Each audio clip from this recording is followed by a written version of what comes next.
If you're in a healthy relationship with a man, can you stitch this video and talk about it? Hey lovely viewer, welcome back to Comfort for Life.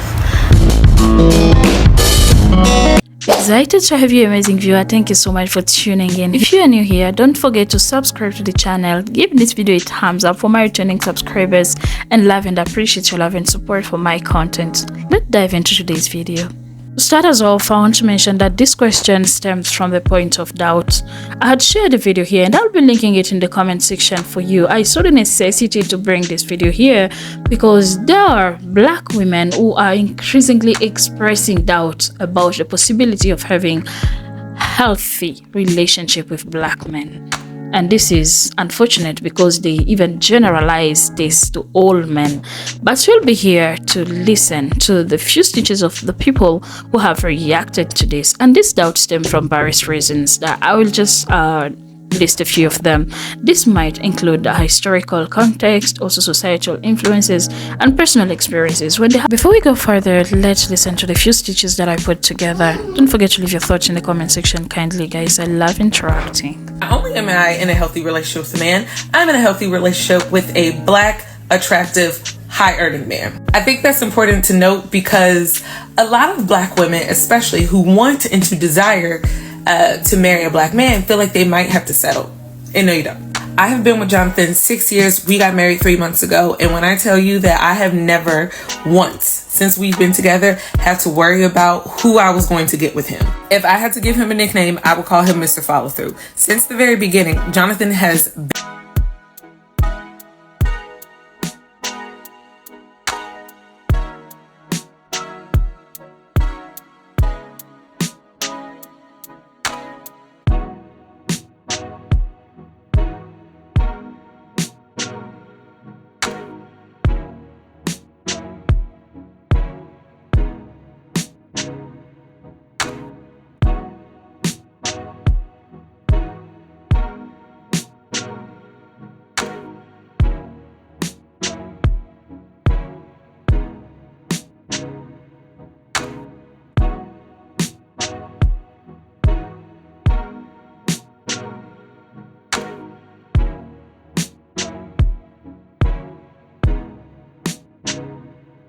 If you're in a healthy relationship with a man, can you stitch this video and talk about it? I'm in a healthy relationship with the black man of my dreams. He is kind, he is enterprising, he is generous, he is faithful. And most importantly, he is my very best friend, period. Successful relationships can be described as just that. That's your boring best friend. The key to staying in a healthy relationship is find someone that likes you. Not the show you put on, not the part that you use to attract other people, but someone who genuinely likes you. Someone who you can sit on the floor with, crisscross applesauce, laugh until your eyes are tearing up, and have that same person also be the person to console you during your very worst days. I think in the beginning of a relationship, we really prioritize romance and courtship and dating and vacations and flashiness. But the best, most long-sustaining relationships, the most long-term relationships that I know, are people that have wonderful companionship. A partner is reliable, they're loyal, they're supportive. I am my partner's comfort, I am my partner's peace, I am my partner's #1 fan, and vice versa. My man, he love me. I am definitely in a healthy relationship with a black man. He has single-handedly destroyed every thought I had about men. If I call him, he's answering. It's no such thing as a second ring. Last year, when I developed like some of the worst anxiety, he was there every step of the way. It doesn't matter if he was at work. It doesn't matter if he was with his family. He's running to me. And cheating, I got the phone codes. I got the codes to his iPad. I got the codes to his laptop. I got the codes to his desktop. He even pays the rent. The only thing he wants from me is to develop my company and to sit in my feminine energy, and I accept it. He's always willing to learn. He always is willing to communicate, and I'm just so grateful. And I want y'all to stop lying about these black men, because there are good ones. So I wasn't even gonna make this video because I feel like sometimes when you share your happiness, people be hating on you. But I also was like, no, you need to share your hope as well, because a lot of people message me and they're like, how do you get a man that loves you the way that your husband loves you? And I'm like, first of all, we manifest that. So I have a whole list that I manifested of my husband, and I met him a year to date. But secondly, they come like that. And like, it might blow your mind, but there are men out there that want to treat their women with love, and not even just like random love, but the love that you like. They want to love you how you desire to be loved. So when I met my husband, we only knew each other for 23 days. We actually met in a crazy situation on a reality show, but that's a whole different story. And after 23 days of kind of like chaos, he made up in his mind. He was like, I know that's my wife, so why wait? I'm just gonna propose the next time I see her. So he proposed to me on national television, and everybody was like, yo, this man is crazy. Like, they're gonna flop, they're gonna last 20 days. And here we are 5 years later, married with a baby and a baby on the way. And it's crazy because this man's love for me has not waned. Like, he still treats me like the first day we met. We communicate about things. It's not a dictatorship.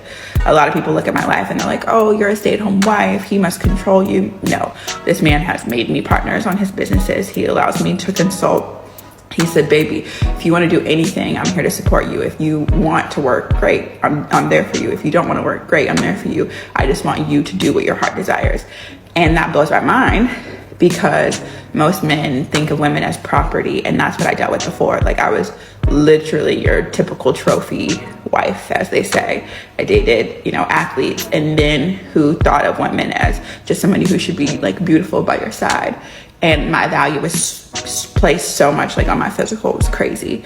And since I've been with him, like, I have realized like how messed up I was. Like, I'm like, hey baby, like, do you like the way I look? Do you like this? And he's like, I just love you.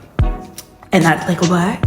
Like, so for all the girls that are like emotionally damaged from the men that you've had in the past, stand strong, stand on business, write down exactly what you want. And I mean exactly, like, because God be playing. Like, he sent me what I was writing down on those lists. And then every year I had to go back to the drawing board and add more to the list, but add exactly what you want on the list. And then stop. Be in your season of selfishness. Be in your season of solitude, and then wait for God to place that person in your life. Like, I never thought I would meet my husband, the man that I love, on a reality show randomly. Like, what? God really did his thing. And it's just, I don't know, it's just amazing. Like, let me tell you this, I didn't compromise on anything looks-wise either, because the people are like, oh, just go for the ugly ones. Nope, try that. They were ugly inside and out. I got my man. He's tall, he's dark, he's handsome, he's rich. Like, there's so many things that y'all can just have the world. That's all I'm trying to say. Like, I am very blessed that I'm in a healthy relationship, very blessed that I'm with a man that loves me dearly. But I just believe that, like, they're not lost. They're there. If a man wants to do something, he will do something. If he wants to provide for you, he'll provide for you. Right now, my man is sitting here listening to me make this video because I'm hungry, and he's waiting for me to be done talking so he can put me some food in the microwave. Isn't that so sweet? Like, come on.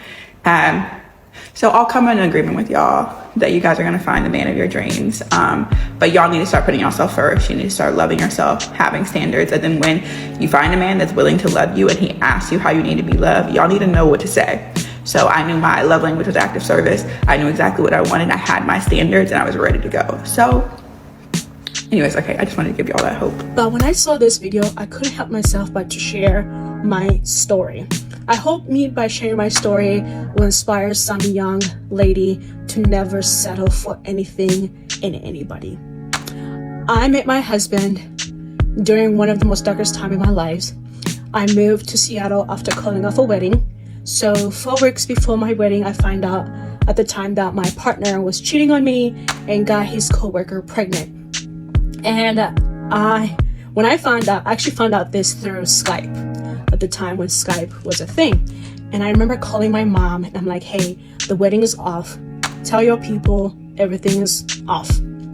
And instead of the community rallying around me, I remember the ladies in the community questioning me like, why would you want to call off a wedding?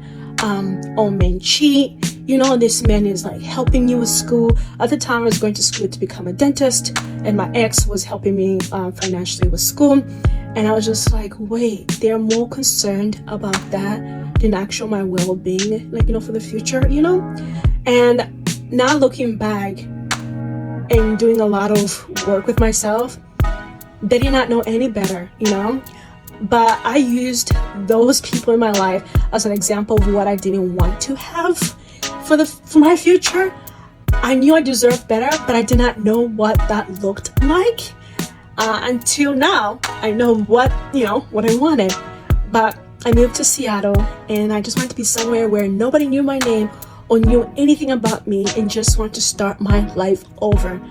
I met my husband, Michael, and I remember him and I being friends. And I'm like, man, whoever's going to marry this man is going to be one blessed woman. Because just the way he is, like all the qualities of a partner, he got it. He got it. At the time, I did not know that it was actually going to be me. Me and Mike and I ended up being friends. He ended up dating somebody else, and that relationship did not work out. And I'm glad Mikey and I's relationship did not go the way it did in the beginning. Because if him and I would have dated when we met, it would have never worked out.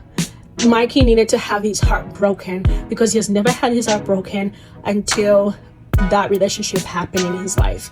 So now, he's more understanding of how people can be very evil. So for me, when him and I reunited, I knew he was my person. I think at the time we both knew we were meant for each other. But I remember early on in our relationship when we started dating, and I was at work and I was getting ready to move out of my old apartment into a new apartment. And he texts me, he's like, hey, I'm at your house. I brought my truck. I'm going to help you move when you get off work. But when I got off work, I found out that he already packed up my apartment, moved everything into my new place, cleaned up my apartment, and turned in the keys for me.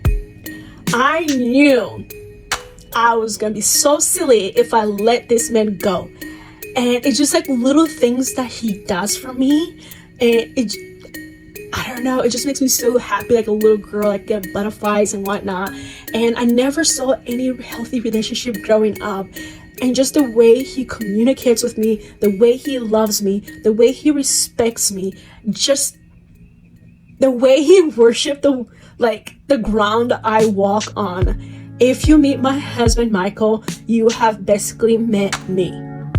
Like the way he talks about me, you would think that I am the queen of the universe. Like there's nobody else exists like me.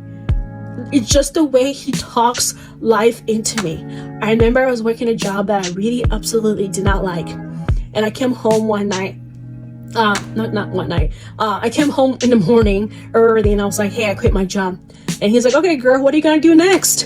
And I was like, I want to open up my clothing boutique because he knew this is something I've always wanted to do.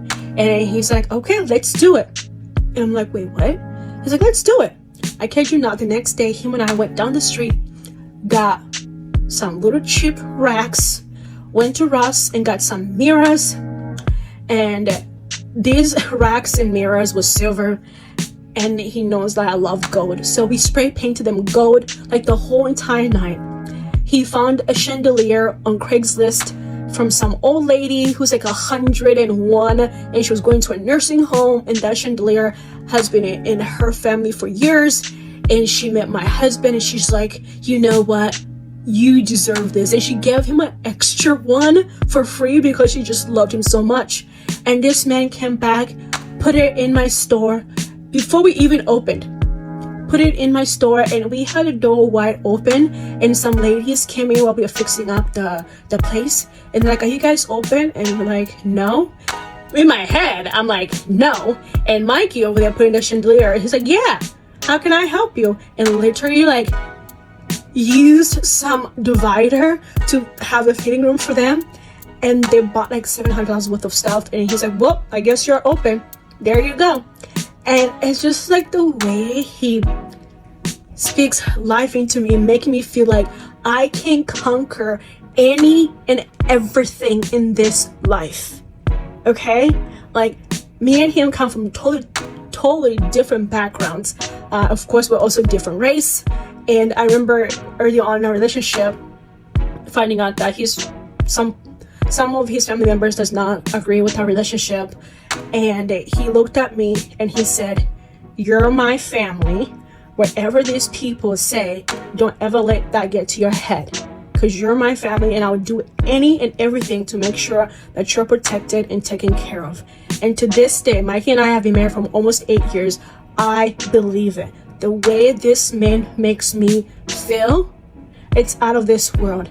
God forbid something ever happened in this life, I can truly say that I have experienced true, genuine love. That unconditioned doesn't come with some consequences or some hidden agendas. It's just pure love. The way he loves me, the way he loves my siblings, the way he loves my mom. Like, we have been through so much together in our relationship. I remember when my sister passed and the way he handled the whole situation of making sure my sister had a very beautiful funeral and send off. And it's just, I can't put it into this. I can't put it into words. And I hope and pray that one day you guys can also get to experience true, genuine love from somebody that just loves you for who you are. And I'm not gonna cry on Beyonce's internet, okay? But I just had to share little bits of my story because it's, when I look back on my life and the relationship I've been through, I'm glad I went through all the stuff that I went through to be where I am at. Mikey is my person. I can lose everything in this world, and if I have this man besides me, I can conquer anything. I can regain everything and more with him, because this man,